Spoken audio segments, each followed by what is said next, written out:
Hey, so let's talk about Chapter 38, the endocrine system function and its assessment. This is an extremely difficult unit. I hate that we're having to do this online, but we'll make the best of it. With this particular chapter, I want to stress the importance of you knowing the glands that are involved or the organs involved, what those glands or organs secrete, and then ultimately what those hormones do in relationship to our body. So beginning on page 773 in your textbook, the endocrine system itself is a system, and its primary goal is to secrete hormones. We have a bunch of hormones. Those hormones are going to be involved with fluid balance. We've talked about aldosterone, how it manages sodium and water. Aldosterone is secreted from the adrenal cortex, and we've talked about that a whole lot already this semester. It also is involved in metabolism. We'll talk about metabolism a whole lot with the thyroid gland. Energy balance, growth and development, contraction of smooth and cardiac muscle, our heart rate, we've talked about calcium and how hypocalcemia can involve tetany or Trousseau sign, but also glandular secretion, reproduction, and the establishment of circadian rhythm. So let's first start. We're going to move in a head-to-toe fashion here and first talk about the hypothalamus and the pituitary gland. So the hypothalamus is what connects the central nervous system or the nervous system itself to the pituitary gland. So it makes that connection between the two. And if you want to take a quick peek at that, look on page 775, figure 38-2, and it kind of gives you that image of the hypothalamus and the pituitary gland in the brain. But as we kind of move down, the main gland that we're going to talk about here is the pituitary gland. It has two parts. It has the anterior and posterior lobe, and we're going to learn what each of those lobes do and what hormones come from each of those lobes. So the anterior pituitary gland secretes several hormones. If you'll look on 775 again, figure 38-3, it is going to secrete growth hormone, luteinizing hormone, follicle stimulating hormone, adrenocorticotropic hormone, prolactin, and thyroid stimulating hormone. So for each of those to work, however, there is what's called a biofeedback mechanism, and what happens is that the hypothalamus actually secretes a hormone that are going to either release a hormone or make your body hold on to a hormone. So if you'll look at that first little paragraph about anterior pituitary gland, it talks about the secretion of growth hormone, but that is regulated by our growth hormone releasing hormone, again coming from our hypothalamus, and by growth hormone inhibiting hormone. So obviously if we have the growth hormone releasing hormone, that is the hypothalamus sending information to the anterior pituitary to say, hey, we need to release growth hormone. And if the inhibiting hormone is sent out from the hypothalamus, then obviously the anterior pituitary gets a message that says, hey, we don't need any pituitary hormone secreted. So that's how that works. Let's see. Then we have thyroid stimulating hormone, stimulates growth and secretion of the thyroid gland. So that's the biofeedback mechanism with that. So thyroid stimulating hormone, or TSH, sends information to our thyroid gland, which has T3, T4, which is thyroxine and triiodothyronine, as well as calcitonin, and that tells our body, do we need thyroid hormone, do we not need thyroid hormone, and so forth. Then we have adrenocorticotropic hormone, and this talks to our adrenal glands in response to releasing cortisol, and which is a glucocorticoid, and then mineralocorticoid, which is aldosterone. So those both come from our adrenal cortex. So those are talking to one another, and when one is sensing, hey, we're low on this, it says we need more hormone. Also with that, corticotropin releasing hormone from, again, the hypothalamus. Anytime you have a hormone that has releasing or inhibiting, that is going to be coming from the hypothalamus. Let's see. So again, figure 38-3 talks about these hormones of the anterior pituitary gland. And the main ones that we're obviously going to focus on are growth hormone, adrenocorticotrophic hormone, and thyroid stimulating hormone. The other hormones, not that they're not important, we just don't talk about them a whole lot in our disorder chapters. So now let's talk about the posterior pituitary gland, and it stores and releases antidiuretic hormone, which we've already talked a whole lot about. Sometimes you may hear ADH called vasopressin, but we are referring to this hormone as antidiuretic hormone. But it also secretes oxytocin, and oxytocin has to do with when you with milk release. Let's see, contraction of the uterus during childbirth are two things that oxytocin does help with. We will obviously focus on antidiuretic hormone and not the oxytocin disorders when we talk about that, because that'll come when you talk about labor and delivery and that sort of thing. So antidiuretic hormone, again, we've already talked about this, but increases water reabsorption by the kidney tubules, which then decreases urine output. Again, think of it antidiuresis. So if that's secreted, it's saying our body, or it's telling our body, we don't need to pee, so hold on to all the volume. If a lot of it is being secreted, antidiuretic hormone, that's what we get. If none is being secreted and our body is not getting any messages to say, hold on to our urine, then we have increased urinary output, and those two disorders are going to be diabetes insipidus and syndrome of inappropriate antidiuretic hormone. Again, we've already talked about those, but we'll reiterate those in the next chapter. Okay, so then we have the thyroid gland. Here in our neck, it's a little butterfly-shaped organ. It also has two lobes, and it's connected by the isthmus. But the hormones that are secreted from the thyroid are going to be T3 and T4. T3 is like a tricycle, 3 wheels, triiodothyronine, and then T4 is your thyroxine, and it also secretes calcitonin.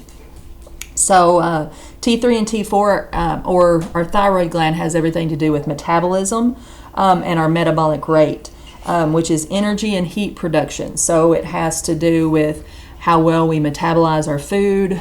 This is obviously going to be problems that we'll talk about later, hypothyroidism and hyperthyroidism, and all the manifestations that we have from that. Let's see. Again, I've already talked about how TSH, which is secreted from our anterior pituitary, and the thyroid gland talk to one another in that biofeedback mechanism. As far as calcitonin go, which is the third thyroid hormone, calcitonin helps us in the normal control of calcium and also phosphate. We've talked about how calcium and phosphate have the inverse relationship, as well as obviously calcitonin helping with the maintenance of a strong, stable bone matrix. So when is calcitonin secreted is when we have hypercalcemia. So if our body senses, hey, there's too much calcium floating around in our body, calcitonin is going to be released. Obviously, if we need calcium in our body, then calcium is going to be released. All right, now let's look to our parathyroid glands. So our parathyroid glands are going to sit and are embedded in our thyroid, kind of back behind our thyroid. 4 to 6 to 8 parathyroid glands that are there. 2 roughly on the back of each of the thyroid glands. I've seen in several textbooks, some say that there may be 4. So it's kind of up in the air as far as that goes. That's not important though. These produce parathyroid hormone, and anytime I say parathyroid, you should think calcium. So the parathyroid gland and parathyroid hormone helps in the regulation of calcium, and we all know what calcium is for and how important calcium is to our bones. But that's what the parathyroid glands do. Then we have our adrenal glands. Our adrenal glands sit on top of our kidneys. They are located superior, which again is on top of, and they have two parts. They have the adrenal cortex and the adrenal medulla. So we'll first talk about the adrenal medulla. Adrenal medulla has catecholamines. Catecholamines being epinephrine and norepinephrine. We've talked a whole lot about those, but these are released by our adrenal medulla in response to our sympathetic nervous system response, so our fight or flight in times of stress. So let's see. During stress, the hypothalamus stimulates the release to prolong our bodies being able to run from the bear, because I want to be able to outrun old Matthew over there, or I'm going to trip him, so that way he'll fall and he'll be eaten from the bear first. Then we have our adrenal cortex. Our adrenal cortex secretes three types of, as I forget about those androgens, but secrete three different types, but we're going to focus on two of them. But mineralocorticoids, glucocorticoids, and gonadotrophic which are sex steroids or androgens. But aldosterone is the most abundant, and it is our mineralocorticoid, and its target organ is the kidney. We know what aldosterone does already. It helps us with sodium and water retention. Then let's see, we have cortisol is the most abundant glucocorticoid, and it has many target tissues, but it stimulates gluconeogenesis in the liver and increases lipolysis and protein catabolism for energy.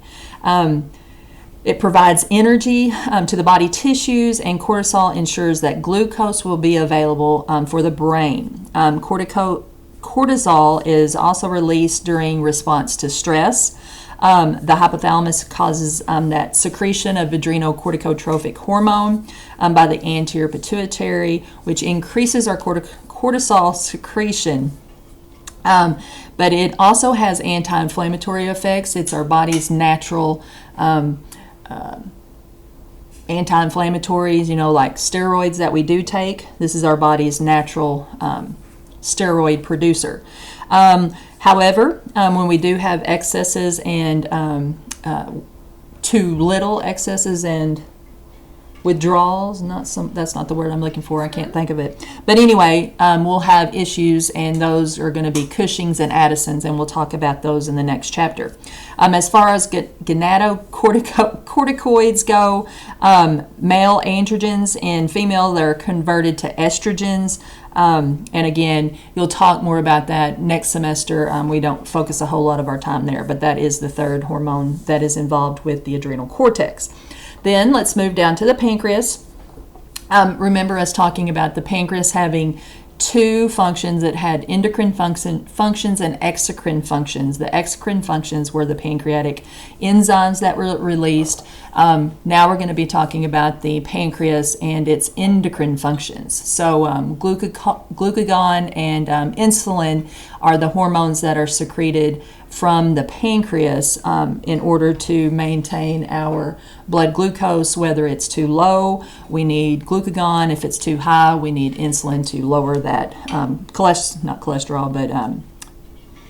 blood sugar. So it's going to respond to hypoglycemia or hyperglycemia. So those are our organs and the hormones that they secrete. So that's the good part. So let's talk about aging in the endocrine system.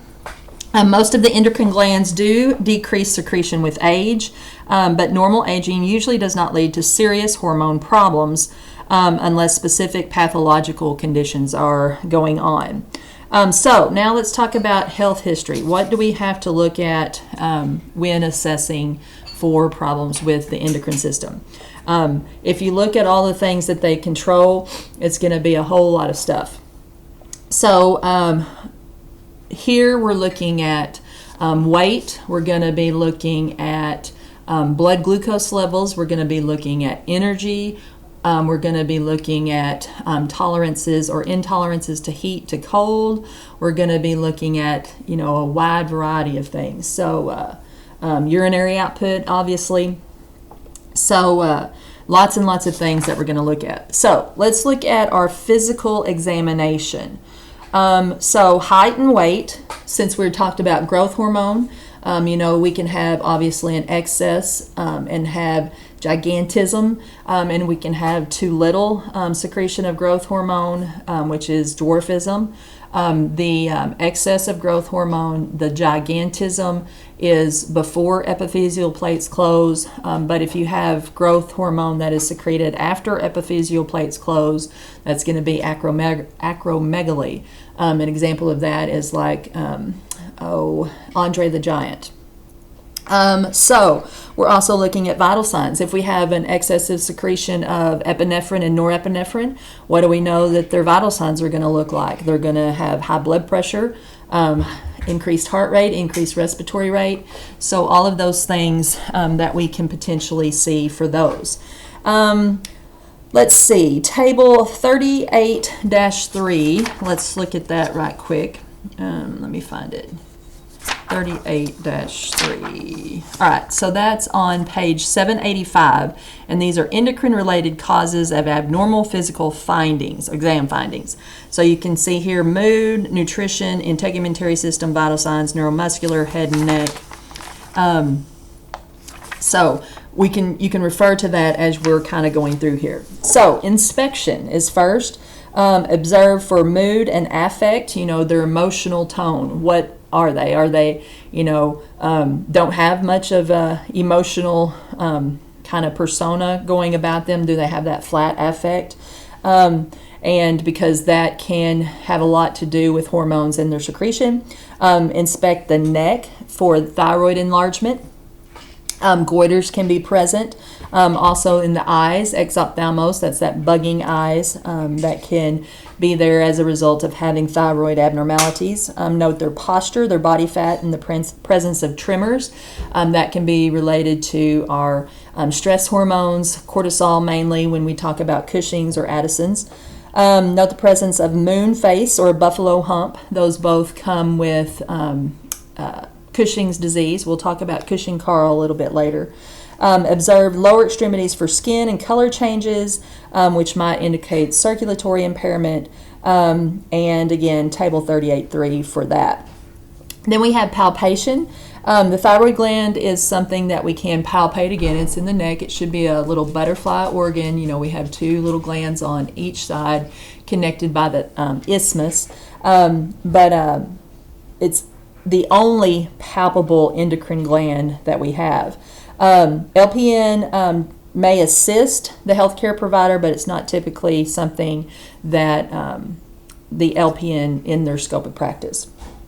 Let's see. It talks about how to do that. So palpating all of our peripheral pulses is next. The posterior tibial and the dorsalis pedis pulses may be diminished in patients with circulatory impairment. Palpate skin turgor, the sternum, best place because it's central, and that might be as a result of having fluid volume deficits, and that could be related to ADH, antidiuretic hormone. All right, auscultation and percussion are not usually part of the endocrine system assessment. It's just not something that goes along with it. Now, we can see that the heart rate is elevated, and you might think, oh, well, but we might need to auscultate that.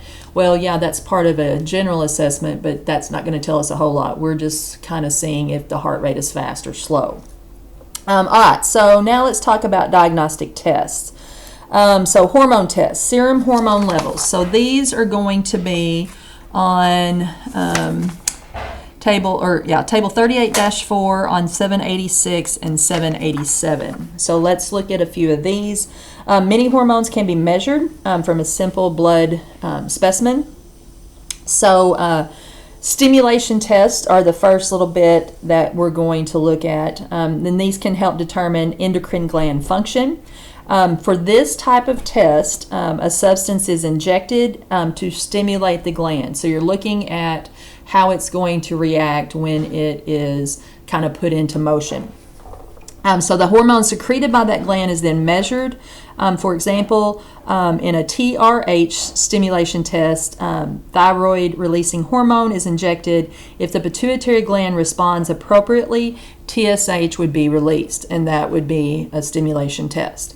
If the thyroid gland responds appropriately to that TSH, then you should also see an increase in T3, T4. But failure of that to happen, you would not see the increase in thyroid stimulating hormone, therefore not see an increase in T3 and T4.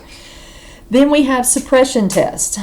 These are done opposite of our stimulating test. For this type, a substance is injected that is expected to suppress the hormone's release.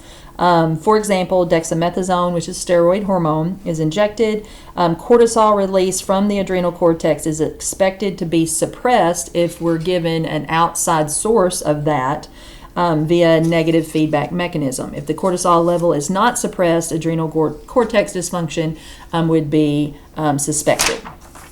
So then urine tests we're looking at, measuring the amount of hormone or hormone byproduct excreted in the urine in a 24-hour period. One of those is urine cortisol. It can help diagnose Cushing's and Addison's disease. Then we had other labs. Serum or some lab tests may indirectly reflect the function of the endocrine gland. For example, serum calcium telling us about parathyroid hormone. Again, anytime I say parathyroid, you should think calcium. And blood glucose telling us about what the pancreas is doing. Then we have nuclear scanning. Thyroid scans may be done to determine the presence of tumors or nodules, help us with the goiters. I mean, we can lots of times see goiters, but seeing what the goiters are kind of made of. Radioactive material is given. Let's see. Then it's looking for malignant or cold spots, nodules which are non-malignant, and then cold spots, areas that do not take up that radioactivity, which would indicate malignancy. Then we have radioactive iodine uptakes. This is similar to a thyroid scan and is done to evaluate thyroid function. Several scans are taken over a 24-hour period, and after administration of radioactive dye, and the amount of iodine taken up by the thyroid indicates the activity in the gland. Then there's PET scans, is another type of scan that can be done to differentiate between benign and malignant endocrine tumors. Radiographic tests, CT scans, or MRIs can look at overall structures for tumors, identify hypertrophy of a gland. Ultrasounds of the thyroid, the parathyroid can be done. Then biopsies anytime we might need to see if we suspect perhaps cancer.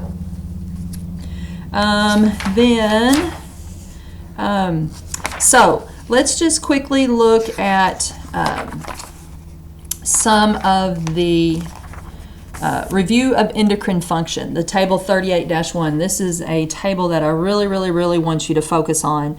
Again, try to learn these glands, the hormones that are secreted and what they do, because it's going to help you tremendously when we talk about chapter 38 and 39. So posterior pituitary, again, the pituitary gland noted. Make sure that you remember it is the master gland, has the anterior and posterior parts of that. The posterior pituitary has the two hormones that are secreted, antidiuretic hormone, also known as vasopressin, or oxytocin. So antidiuretic hormones is the one that we're going to focus on. It talks about what happens when we have increased secretion of antidiuretic hormone and decreased function or decreased secretion of that hormone. when we're dealing with chapters 39, mainly here, whether we have syndrome of inappropriate antidiuretic hormone or diabetes insipidus, that's what you'll need to know. What is antidiuretic hormone doing in those cases? So decreased water content in the body stimulates secretion, and alcohol would inhibit its secretion. But ultimately, remember, antidiuretic hormone, if it's being secreted, we're not peeing. And if it's not secreted, we're peeing a lot. So there you have your syndrome of inappropriate antidiuretic hormone and diabetes insipidus. Oxytocin promoting contraction of the myometrium of the uterus, again, uterine contractions and release of milk from the mammary glands. We're not going to spend a whole lot of time on that one. Then we have the anterior pituitary. This is the one that has several different hormones. Growth hormone, thyroid stimulating hormone, adrenocorticotropic hormone are the three that we'll focus mostly on. And then you have prolactin, follicle stimulating hormone, and luteinizing hormone. Then you have hormones of the thyroid. You have thyroxine and triiodothyronine, T3 and T4, as well as calcitonin. Then you have, move back there to your parathyroid. It secretes parathyroid hormone, but it controls calcium. So anytime I say calcium or parathyroid, you should think calcium and regulation of that. And then we have the adrenal medulla. So we're moved down here to our kidneys. It is secretor of our epi and norepinephrine, our stress hormones, increasing heart rate, increasing or causing vasoconstriction, increasing our blood pressure, increasing our respiratory rate. Running from the bear, doing all of those fight or flight things. Don't trip me again.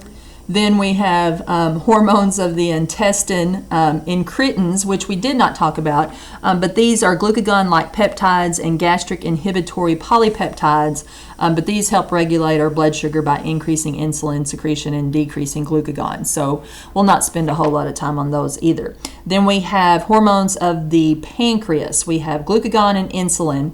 Glucagon is secreted from the alpha cells of our endocrine pancreas. If you ever heard me say alpha cells in the islets of Langerhans or the beta cells in the islets of Langerhans. But obviously glucagon is going to help raise our blood sugar. Insulin is going to help decrease our blood glucose. And then somatostatin decreases the secretion of insulin and glucagon and slows absorptions of nutrients. And then we have the adrenal cortex, and it secretes our aldosterone and cortisol. And aldosterone helps us control sodium and water. And we've talked about that already a whole lot. And then cortisol, it increases our use of fats and excess amino acids, decreases our use for glucose, increases the conversion of glucose to glycogen, and then anti-inflammatory effects. So that is also known as a stress hormone. So really focus on that little table there for your studying. Now, as far as lab values to know, I ask that you remember your calcium level. Obviously, in this textbook, I don't like the numbers, so 9 to 11 on that one.